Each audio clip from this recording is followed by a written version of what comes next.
રાધે રાધે, જય સિયારામ. આપણે શ્રી શ્રી ગયા પ્રસાદ પંડિતજીનું ચરિત્ર ચાલે છે. ગયા પ્રસાદ પંડિતજીના ચરિત્રમાં આપણે જોયું કે જીવ પ્રભુ તરફ લાગે એટલા માટે એ સકામ ઉપાસના પણ બતાવી દેતા. સકામ ઉપાસના પણ બતાવતા, કારણ કે એને તો કોઈ પણ રીતે જીવ ભજનમાં લાગે ને એવું કરવું હતું. આવી વસ્તુ છે. પણ પછી શું થયું? સકામ ઉપાસના બતાવતા બતાવતા ગયા પ્રસાદ પંડિતજીને એક વાત ધ્યાનમાં આવી કે સકામ ઉપાસના વાળાની કામના તો સફળ થઈ જતી, પછી કામના સફળ થતી ને એટલે એ ભગવાનને ભૂલીને જે કામના સફળ થઈ છે ને એમાં ડૂબી જતા. માની લ્યો કોઈને એમ થયું કે મને નોકરી મળશે તો હું ભજન કરીશ, તો એને નોકરી મળી ગઈ તો ભગવાનનું ભજન છોડી દીધું અને નોકરીમાં ઊંડા ઊંડા ઊંડા ઉતરતા ગયા અને નોકરીના ધનમાંથી મોજશોખ કરવા માંડ્યા. એટલે પંડિતજીને એમ થયું કે અરે રે, આ જીવો તો હાવ ભગવાનને ભૂલતા જાય છે. એની કામના પૂર્તિ થાય છે તો આ જીવ તો હાવ ભગવાનને ભૂલતા જાય છે અને ઉલટા માયાના બંધનમાં બંધાતા જાય છે. ભૂલતા જાય છે ને માયાના બંધનમાં બંધાતા જાય છે. આવી એમને ખ્યાલ આવવા માંડ્યો ધીરે ધીરે. એટલે પછી ગયા પ્રસાદ પંડિતજી છે ને એને સકામ ઉપાસના બતાવવાનું બંધ કરી દીધું, કારણ કે એને જોયું કે હું સકામ ઉપાસના બતાવું છું તો મારા સાધનની પૂંજી ખર્ચ થાય છે. મારા સાધનની પૂંજી, કારણ કે તમે સકામ ઉપાસના બતાવો અને પેલા વ્યક્તિની કામના પૂરી થાય તો કદાચ તમારું થોડુંક ભજન વયું જાતું હશે, જે હોય તે. પણ પંડિતજીને એમ થયું કે આમાં તો મારી પૂંજી ખર્ચ થાય છે અને માણસે ભગવદ વિમુખ થાય છે, એટલે એને સકામ ઉપાસના બતાવવાનું બંધ કરી દીધું. કોઈને સકામ ઉપાસના બતાવતા નહીં. નિષ્કામ ભક્તિ કરવી હોય તો મારી પાસે આવો એમ કેતા, અને સકામ ઉપાસના કોઈને બતાવતા નહીં. પછી જયારે સાધુ બની ગયા ને ત્યારે કેતા એના શિષ્યોને કે મેં પૈસા માટે ઘણી સકામ અનુષ્ઠાન કર્યા હતા. કે પૈસા માટે મેં પણ ઘણા સકામ અનુષ્ઠાન કર્યા, પણ મારા જીવન ધન ભગવાન કૃષ્ણએ મને ધન આપ્યું જ નહીં. મારા જીવન ધન ભગવાન કૃષ્ણએ મને ધન આપ્યું જ નહીં કે, પણ એ જે સકામ અનુષ્ઠાન કર્યા એ સાધનાના પરિણામે કે મને છે ને ભગવાને વ્રજવાસ આપ્યો, ભક્તિ આપી, વ્રજવાસ આપ્યો, એવું બધું આપ્યું. પણ સકામ અનુષ્ઠાન કર્યું તો કે ધનની તો હવાઈ ને લાગવા દીધી. કે ભગવાને મને ધનની હવા પણ લાગવા દીધી નહીં. આવી વસ્તુ છે. અહીંયા કે છે કુપથ માંગ રુજ વ્યાકુલ રોગી વૈદ ન દેય સુનુહુ મુનિ જોગી. કોઈ કુપથિય માગે તો રોગી કે ભાઈ મને તાવ આવ્યો છે તો છાસ પીવડાવો, કોલું પીવડાવો, એમ કુપથિય માગે તો હારો ડોક્ટર હોય ને એ આપે નહીં. હારો ડોક્ટર કુપથિય આપશે નહીં. એને ખબર છે તાવ વધી જશે. એમ ગયા પ્રસાદ પંડિતજીને ધન એટલે નો આપ્યું કારણ કે ભગવાનને ખબર હતી કે આને ધન આપીશ તો આની ભક્તિ ચોપટ થઈ જશે. એટલે ભગવાને ગયા પ્રસાદ પંડિતજીને ધનની હવા પણ લાગવા દીધી નહીં. એટલે જેને કૃષ્ણ પોતાના બનાવવા માંગે છે એની સકામ ઉપાસના સફળ થવા દેતા નથી. એની સકામ ઉપાસના સફળ બિલકુલ થવા દેશે નહીં, નહીતર ઈ છે ને ભગવાનને ભૂલી જશે. આવી વસ્તુ છે. હવે અધ્યાય ચાલુ થાય છે એકાદશી નું વ્રત. બહુ સારો અધ્યાય છે.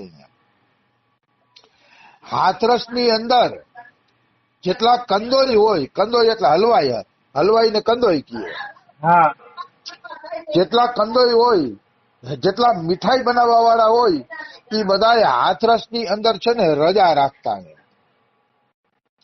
મતલબ 11 હોય તેથી કોઈ પણ મીઠાઈ વાળાની દુકાન ખુલ્લી હોય નહીં. હા કારણ કે 11 બધા એમ માનતા કે ભજન કરવું જોઈએ, એટલે 11 બધા પ્રભુનું ભજન કરતા. વાહ વાહ બોલો, મીઠાઈ વાળા આમાં આવી ખેંજા હતી કે 11 દિવસે બધા એને મીઠાઈ વાળાની દુકાનો બાંધે. આવી વસ્તુ છે. એટલે એકાદશીના દિવસે બધા કંદોઈ લોકો દુકાનો બંધ રાખતા, કારણ કે તેથી બધા ભજનમાં લાગેલા રહેતા. અને એમાંથી મોટા ભાગના હલવાઈ કંદોઈ ગયા પ્રસાદ પંડિતજી પાસે સત્સંગમાં આવતા. હા આમ તો ગયા પ્રસાદ પંડિતજીનો નિત્ય સત્સંગ થતો, પણ એકાદશીના દિવસે તો આખો દિવસ સત્સંગ થતો. હા આખો દિવસ કથા કીર્તન, અને ખરેખર એકાદશીમાં તો ભજન જ કરવું જોઈએ. બિલકુલ. હું તો એમ કઉ છું કે એકાદશીમાં અખંડ કીર્તન ગોઠવવા જોઈએ. કીર્તન થી થાકો તો ભલે વચ્ચે કલાક એક સત્સંગ કરી લ્યો, પણ એકાદશીમાં કોઈ નવરો ન બેસવો જોઈએ, કીર્તનમાં બેસવો જોઈએ. હા અમારે તો અહીંયા બરસાનામાં વાંધો નથી આવતો. અમારા માન મંદિરના એક કિરણ દીદી છે, ઈ સવારથી સાંજ સુધી કીર્તન ગોઠવી દે છે. હા કિરણ દીદી 11 અને બાકી સત્સંગ ને ભજન ને એવું ચાલુ હોય, એટલે વાંધો ન આવે. હા એવી વસ્તુ છે. એટલે વાસ્તવમાં કીર્તન સત્સંગ એકાદશીના દિવસે થવા જોઈએ. ગયા પ્રસાદ પંડિતજી ત્યાં આખો દિવસ સત્સંગનો કાર્યક્રમ ચાલતો, અને ઘણા બધા લોકો તેમને ત્યાં આવતા. પણ હાય, જીવનો એક સ્વભાવ છે, પોતાના અવગુણ છુપાવવા અને બીજાના અવગુણની ચર્ચા કરવી. આ એક જીવનો ખરાબ સ્વભાવ છે. હા પોતાના અવગુણ હશે ને તો છુપાવી દેશે, અને બીજાના અવગુણ પ્રગટ કરશે. ફલાણામાં તો આવા અવગુણ છે, ફલાણામાં તો આવા અવગુણ છે, ને પ્રગટ કરશે. આ છે ને જીવનો સ્વભાવ છે. અને બીજાના અવગુણોની આલોચના કરવી, ઈ પણ એક જીવનો સ્વભાવ છે.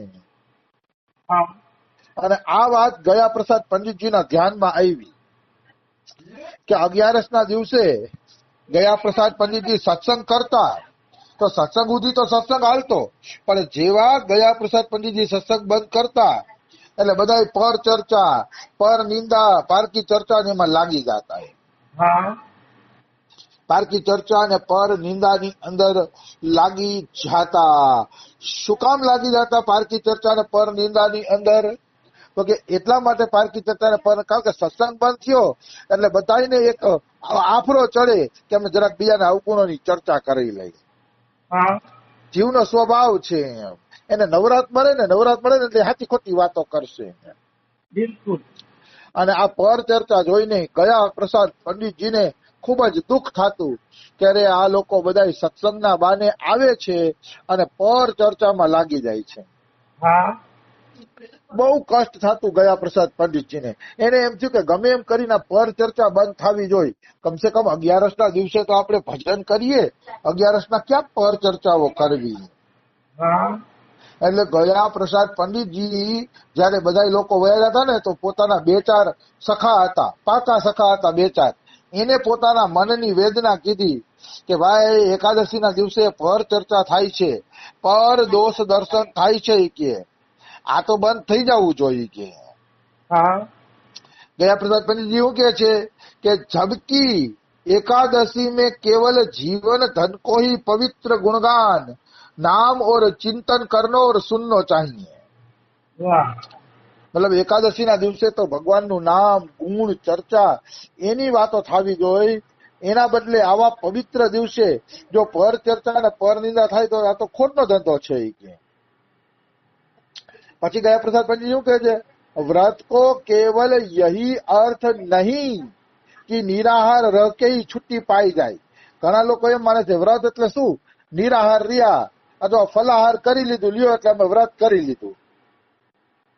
તો કે આ વ્રતનો અર્થ નથી. આ વ્રતનો અર્થ નથી કે તમે નિરાહાર રહ્યા અને તમે છુટ્ટી પાઈ લીધી, એને વ્રત ન કહેવાય. હા व्रत को वास्तविक अर्थ है यह कि अन्न को ही त्याग नहीं, अपितु जितनी ही तमोगुणी रजोगुणी आहार की वस्तुएं है उनको सर्वथा त्याग करके भगवत चर्चा में डूबनो। हाँ મતલબ અન્નનો જ ત્યાગ નથી કરવાનો તમારે, વ્રતના દિવસે પર ચર્ચા, પર દોષ દર્શન અને રજોગુણી તમોગુણી જે ખોરાક છે એ બધાયનો ત્યાગ કરવાનો. અહીંયા રજોગુણી તમોગુણી ખોરાક એટલે શું? તો કે રજોગુણી તમોગુણી ખોરાકનો અહીંયા અર્થ ઈ થશે, આંખેથી ખરાબ જોવાનો ત્યાગ કરવાનો વ્રતના દિવસે, કાનેથી ખરાબ સાંભળવાનો ત્યાગ કરવાનો, આ બધાયનો ત્યાગ કરવાનો છે. हाँ ખાલી અન્નનો જ ત્યાગ નથી કરવાનો. ઘણા લોકો એકાદશીમાં અન્ન નો ખાય એટલે એમ માને કે હવે ત્યાગ કરી દીધો. આવું ન ચાલે. મતલબ બધા પ્રકારના ખરાબ વ્યવહારનો ત્યાગ કરવો જોઈએ. ભક્તમાલમાં એક સરસ મજાની કથા આવે છે, નામ મને ભૂલાઈ ગયું છે, શ્રુતિ પ્રજ્ઞજી કા એવું નામ છે એનું, શ્રુતિ પ્રજ્ઞજી કરીને ભક્ત છે, એનું કદાચ નામ આવે છે.